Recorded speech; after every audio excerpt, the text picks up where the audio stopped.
Assalamualaikum warahmatullahi wabarakatuh. Perkenalkan nama saya Syifa Yunia Aulia dengan NIM 2413651. Saya dari jurusan Geografi NK angkatan 2024. Saya akan membuat tugas mata kuliah aplikasi sistem informasi geografis.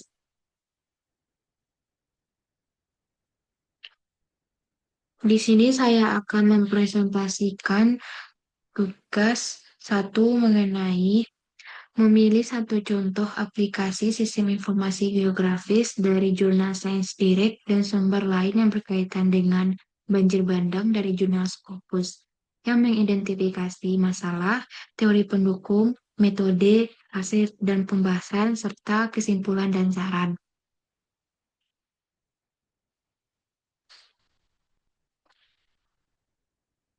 Di sini saya mengambil dua jurnal untuk pembandingan dan saya mengambil jurnal satu sebagai contoh utama dalam tugas ini, yang berjudul Assessment of Flood Risk Using Integrated GIS and Analytic Hierarchy Process in the Markera Basin Northwestern Algeria, di mana maksudnya penilaian risiko banjir menggunakan sistem informasi geografis terintegrasi dan proses hierarki analitik di cekungan Markera, Aljair Barat Laut, di mana penulisnya itu Yecine Abdelbaset Breza dan kawan-kawan, yang diterbitkan dalam Journal of African Earth Science dengan volume 233 pada Januari 2006. Nah, untuk jurnal pembanding atau jurnal 2 yang berjudul Flash Flood Susceptibility Mapping Using a Novel Deep Learning Model Based on Deep Belief Network, Backpropagation and Genetic Algorithm. Maksudnya pemetaan kerentanan banjir bandang menggunakan metode pembelajaran mendalam baru berdasarkan jaringan kepercayaan mendalam, propagasi kembali, dan algoritma genetik, di mana penulisnya Himansyah Habibie dan kawan-kawan, dan diterbitkan oleh Geoscience Forensics dengan volume 12 pada 2021 yang sudah terindeks Scopus. Nah, karena di sini saya mengambil jurnal satu sebagai em, analisis atau identifikasi. Nah, di sini ada peta dari wilayah cekungan Nekra ini. Sebelum itu, penelitian ini berfokus pada penggunaan sistem informasi geografis yang dikombinasikan dengan metode analitik hierarki proses atau ICHP untuk memetakan kerentanan banjir bandang di cekungan Mekra Aljair. Nah, ini nih adalah daerah aliran Sungai Mekra yang terletak di dalam cekungan Makta yang lebih besar di barat Laut Aljair. Nah, ini dia. Daerah aliran sungai ini dibatasi di utara oleh rangkaian pegunungan Tesla yang berlipat dan di selatan oleh pegunungan datar Lemchen Saidan dan mencakup sebagian besar provinsi Sidi Bel Abbes yang merupakan salah satu dari beberapa area perkotaan vital yang dicakup oleh cekungan ini. Nah, area tangkapan Mekraka ini mencakup area luas sekitar 3.600 km persegi dengan perimeter 249 km dan bentangan sekitar 115 km sepanjang talweknya. Cekungan ini mengalir dari selatan dengan ketinggian 1.097 meter di Ras Elma dan ke utara dekat kota Sidi Bel Abbes dengan ketinggian 500 meter. Nah, untuk masalah penelitian ini, masalah utama yang diangkat adalah tingginya risiko banjir bandang di wilayah cekungan Mekra yang seringkali menyebabkan kerusakan infrastruktur dan kerugian ekonomi yang besar, di mana Aljair telah mengalami banjir kilat yang sering dan menghancurkan serta menduduki peringkat kedua dalam kejadian banjir di wilayah MENA dari tahun 1980 hingga 2010. Kondisi ini diperparah oleh iklim semi-arid yang memiliki karakteristik curah hujan dengan intensitas tinggi dengan dalam durasi singkat. Selain faktor alam, juga disebabkan oleh urbanisasi, penggunaan lahan, dan pertumbuhan perkotaan yang tidak terkendali di kota-kota seperti Sidi Belabes telah mengubah bentang alam dan menyumbat saluran drainase alami, sehingga meningkatkan volume aliran permukaan yang memicu banjir. Juga, kurangnya peta risiko yang akurat menjadi hambatan bagi pemerintah setempat dalam merancang strategi mitigasi bencana yang efektif. Sehingga penelitian ini dilakukan untuk mengatasi masalah-masalah yang saya jelaskan tadi. Nah, untuk teori pendukung, penelitian ini didasarkan pada teori manajemen risiko bencana dan mengintegrasikan parameter hidrologi dan geomorfologi. Teori utama yang digunakan adalah multi kriteria decision making atau MCDM melalui pendekatan analitik hierarki proses atau HFP yang dikembangkan oleh SAATI. HIP, HIP ini digunakan untuk memberikan bobot ilmiah pada berbagai faktor penyebab banjir berdasarkan tingkat kepentingannya. Selain itu, digunakan teori pengendalian jauh dan sistem informasi geografis sebagai alat untuk memproses data spasial seperti model elevasi digital atau DEM, penggunaan lahan, dan data curah hujan untuk menghasilkan representasi visual dari kerentanan wilayah. Nah, sedangkan untuk metode yang digunakan pada penelitian ini menggunakan 4 tahapan. Yang pertama ada faktor kondisi banjir, terus yang kedua melalui metode ICP ini, terus yang ketiga eh, semua data parameter diolah menjadi peta tematik dalam perangkat Lunarsis. Terus yang ketiga hasil pemetaannya. Nah, di sini saya akan memaparkan satu persatu mengenai metode yang digunakan pada penelitian ini. Metode yang diterapkan dalam penelitian di Cakugan Mekra ini menggunakan pendekatan multi kriteria decision analysis atau MCDA. Intinya penelitian menyadari bahwa banjir bandang tidak disebabkan oleh satu faktor saja, melainkan hasil interaksi kompleks antara kondisi alam dan campur tangan manusia. Untuk mengatasi tentang risiko banjir, studi ini mengintegrasikan Untuk mengatasi tentang risiko banjir, studi ini mengintegrasikan proses hierarki analitik atau HIP dengan sistem informasi geografis untuk mengembangkan peta kerentanan banjir yang komprehensif untuk daerah aliran Sungai Mekera melalui beberapa tahapan sistematis yang sudah saya jelaskan tadi. Nah, yang pertama itu peneliti menetapkan 8 parameter fisik sebagai kriteria utama. Di sini teman-teman bisa melihat ada foto elevasi, penggunaan lahan, kemiringan, dan eh, indeks kelembapan topografi. Di sini eh, mengevaluasi 8 faktor utama. Nah, yang 4 ini adalah faktor utamanya. Pertama itu faktor kondisi banjir. Mengevaluasi 8 faktor utama. Yang pertama itu ada elevasi. Elevasi adalah model elevasi adalah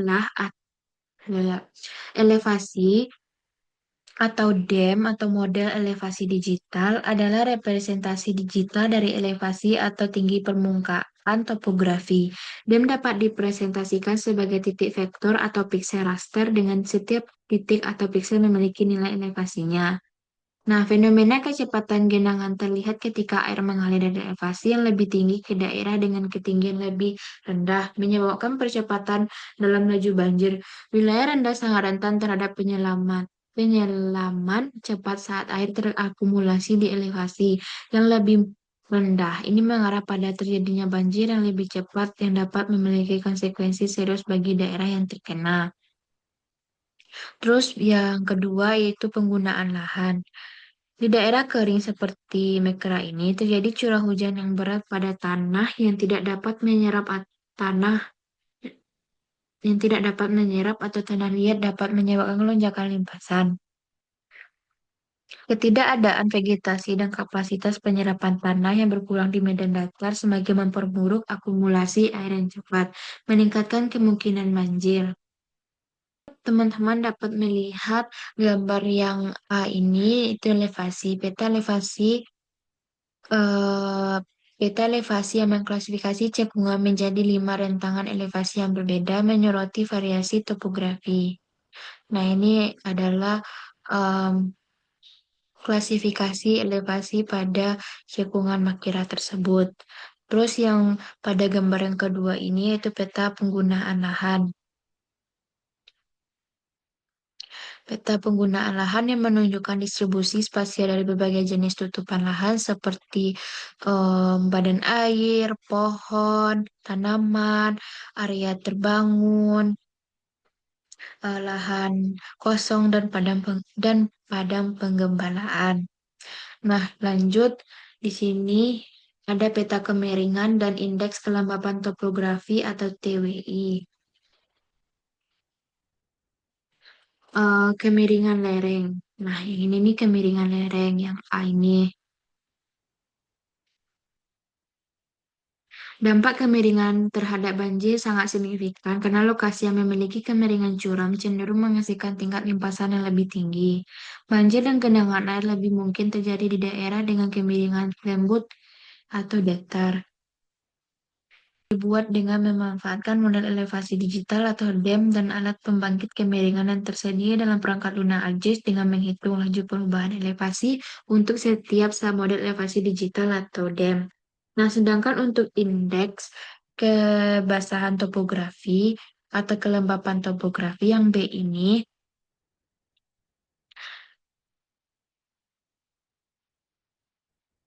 yang paling banyak digunakan, yang menjelaskan kecenderungan suatu sel untuk mengakumulasikan air.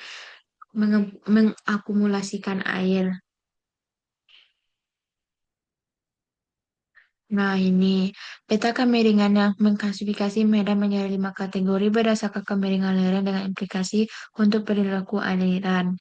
Nah, ini tingkat kemiringan lerengnya. Kalau 0 sampai 10 ini em, rendah ini. Kalau yang hijau ini yang paling tinggi. Sedangkan peta TWI yang menyoroti area dengan kecenderungan lebih tinggi untuk akumulasi air dengan nilai yang lebih tinggi menunjukkan zona yang lebih rentan terhadap banjir. Nah, em, lanjut pada faktor yang kelima yaitu jarak dari sungai. Ini yang jarak dari sungai. Empat A. Maksudnya ini memainkan peran penting karena sering terjadi banjir ketika air meluap dari tepi sungai. Penelitian telah menunjukkan bahwa jarak dari jaringan aliran adalah variabel signifikan yang mempengaruhi kemungkinan bahaya banjir. Sesuai dengan temuan penelitian, daerah yang lebih dekat dengan jaringan aliran. Terus yang B ini, itu adalah akumulasi aliran, di mana mengukur volume air yang mengalir melalui setiap sel dalam medan. Akumulasi aliran mengacu pada perhitungan jumlah total sel yang berkontribusi pada aliran air menuju setiap sel yang lebih rendah dalam grid cluster. Terus faktor yang ketujuh, yang A ini pada gambar yang kelima, itu ya kepadatan drainase. Ini mengkuantifikasi karakteristik fisik dari sebuah cekungan drainase dengan menentukan rasio panjang saluran terhadap total area. Ketika kerapatan drainase meningkat di daerah tangkapan yang terurbanisasi, hal ini dapat mengakibatkan lonjakan signifikan dalam aliran banjir. Kerapatan drainase yang lebih tinggi memungkinkan aliran yang lebih tinggi. Pada gilirannya dapat berkontribusi pada puncak banjir yang lebih tinggi. Terus pada faktor yang kedelapan, yaitu curah hujan harian maksimum. Nah, curah hujan adalah faktor utama yang memicu banjir di daerah Mekera karena merupakan satu-satunya sumber air di permukaan. Nah, ini tingkat dari kepadatan drainase dan curah hujan harian maksimum. Nah, untuk metode yang kedua itu untuk metode yang kedua yaitu itu adalah melalui metode HAP atau pembuatan HAP atau analisis hierarki proses. Metode ini dilakukan perbandingan berpasangan antara parameter tersebut untuk menentukan bobot pengaruh masing-masing terhadap kejadian banjir. Sistem informasi geografis saya tidak cukup karena setiap parameter di atas memiliki pengaruh yang berbeda-beda. Nah, disinilah peran HFP berperan. Peneliti membuat matriks perbandingan berpasangan atau pairwise comparison matrix. Contohnya, peneliti membandingkan mana yang lebih berpengaruh terhadap banjir, kemiringan lereng, atau penggunaan lahan. Nah, di situ dilakukan perbandingan. Setiap faktor diberi nilai skala 1 sampai 9 berdasarkan tingkat kepentingannya. Nah, dari hasil analisis hierarki proses ini adalah bobot presentase. Contohnya, curah hujan diberi bobot 25%, elevasi 20%, dan seterusnya hingga total 100%. Untuk memastikan penilaian ini objektif, peneliti menghitung konsistensi ratio jika nilai CR kurang dari 0,1, maka pembuat menjaga valid dan konsisten secara ilmiah. Nah, untuk metode yang ketiga, yaitu semua data parameter diolah menjadi peta tematik dalam perangkat lunaksik atau overlay spasial. Nah, kemudian digabungkan menggunakan teknik Wake Overlay Analysis. Setelah setiap parameter memiliki peta digital dan bobot nilai, dilakukanlah proses wake overlay di dalam lingkungan sistem informasi geografis. Bayangkan saja memupuk 8 lembar peta transparan di mana setiap lembar memiliki nilai kepentingan yang berbeda. Nah, 8 lembar peta itu adalah eh, peta yang ini yang sudah saya jelaskan tadi. Nah, menjumlahkan nilai dari seluruh lapisan tersebut di setiap titik koordinat atau piksel lanjut yang menghasilkan satu peta tunggal yang disebut dengan Fluid Susceptibility Index atau FCI atau Indeks Kerentanan Banjir. Nah, ini hasilnya. Hasil pemetaan divalidasi dengan membandingkan titik-titik kerentanan pada peta dengan data historis kejadian banjir yang pernah terjadi di wilayah tersebut. Nah, ini adalah metode akhir dari penelitian yang dilakukan oleh penulis. Ini adalah peta dari em, ini adalah peta Flood Sustainability Index atau indeks kerentanan banjir yang terjadi di cekungan Makerah. Nah, yang peta ini adalah peta menampilkan titik-titik banjir yang diamati dan tidak terendam banjir, terutama terkonsentrasi di kota Sidi Belabes. Sedangkan yang B ini, peta kerentanan banjir berbasis HAP yang mengklasifikasi tingkat bahaya banjir menunjukkan korelasi yang kuat antara kejadian banjir yang tercatat zona berisiko tinggi. Oke, lanjut pada hasil dan pembahasan. Hasil penelitian ini merupakan produk dari pengolahan data spasial yang telah kita lakukan tadi pada metode keempat-empat tadi. Fokus utama dari hasil ini adalah terciptanya peta indeks kerentanan banjir yang memberikan gambaran titik-titik di krisis basin Makera. Nah, yang ini tadi, yang ini, titik-titik yang ini.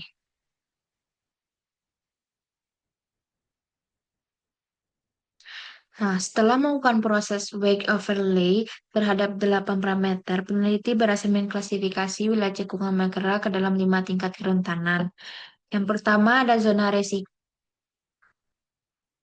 Yang pertama ada zona resiko sangat rendah dan rendah, yaitu sekitar 42,98%, mencakup wilayah seluas 1.550 km. Wilayah ini didominasi oleh daerah pegunungan di bagian selatan dan barat daya basin yang memiliki tutupan vegetasi baik dan elevasi tinggi sehingga air tidak mengenang. Yang hijau ini ya, bagian selatan dan barat daya Dasin. Terus yang kedua ada zona resiko sedang yaitu sekitar 52,30%. Ini adalah wilayah terluas dalam penelitian yaitu 1.887 km persegi. Wilayah ini merupakan zona transisi meskipun saat ini relatif aman. Area ini sangat sensitif terhadap perubahan penggunaan lahan di masa depan. Terus pada pengelompokan yang ketiga itu zona risiko tinggi dan sangat tinggi itu sekitar 4,72%. Meskipun secara presentasi kecil, area seluas 172 km ini adalah titik-titik panas atau spot bencana. Ya, ini terkonsentrasi di dataran rendah bagian utara, terutama di sekitar aliran utama Wadi Mekeran, nih, yang berada di tengah-tengah ini.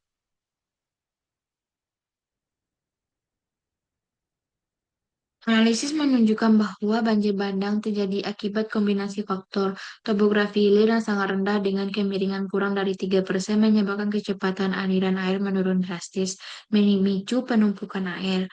Faktor manusia sangat dominan di sidi Belabes di mana ekspansi perkotaan mengganti tanah serapan dengan permukaan kedap air, meningkatkan limpasan validasi model menggunakan kurva ROC menunjukkan nilai OAC sebesar 0,41%. Terjadinya banjir. Nah, untuk perbandingan dengan jurnal yang kedua, sebagai pembandingan peneliti ini menggunakan HCP yang mengandalkan penilaian subjek ahli untuk pembobotan studi lain dalam jurnal pembanding menggunakan model pembelajaran mendalam atau deep learning. Kedua jurnal ia menyepakati bahwa SIG adalah kerangka kerja utama yang efektif, namun deep learning menawarkan akurasi yang lebih tinggi karena meminimalkan subjektif manusia dalam menentukan bobot faktor pengaruh banjir. Kedua jurnal sama-sama menyoroti peningkatan risiko banjir bandang akibat urbanisasi yang cepat dan variabilitas iklim atau intensitas curah hujan tinggi dalam waktu yang singkat. Kedua studi berupaya mengatasi keterbatasan dan data historis dan kebutuhan akan peta risiko yang akurat untuk manajemen bencana. Keduanya menggunakan sistem informasi geografis sebagai kerangka kerja utama untuk pengolahan data spasial. Keduanya juga menggunakan analisis multi kriteria, yaitu menilai berbagai faktor fisik seperti lereng, elevasi, penggunaan lahan, dan curah hujan untuk menentukan tingkat kerentanan wilayah. Nah, untuk kesimpulannya, penelitian menyimpulkan bahwa penggunaan sistem informasi geografis yang dipadukan dengan HIP atau Analytic Hierarchy Process merupakan instrumen yang sangat efektif dan akurat untuk memetakan risiko banjir di wilayah dengan karakteristik semi-arid seperti Aljair. Kesimpulan untuk utama menekankan bahwa urbanisasi yang cepat dan topografi yang datar di bagian hilir akan menyebabkan bagian hilir adalah penyebab utama kerentanan banjir di daerah tersebut. Sebagai saran, peneliti merekomendasikan pemerintah setempat untuk segera memperkuat infrastruktur perlindungan banjir seperti tanggul dan kolam retensi di zona risiko tinggi. Selain itu, diperlukan integrasi peta risiko ini ke dalam kebijakan perencanaan tata kota untuk mencegah pembangunan di area rawan.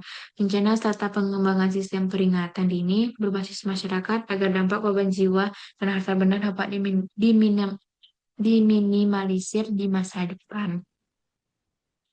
Nah, sekian presentasi yang dapat saya sampaikan. Saya akhiri dengan Assalamualaikum warahmatullahi wabarakatuh.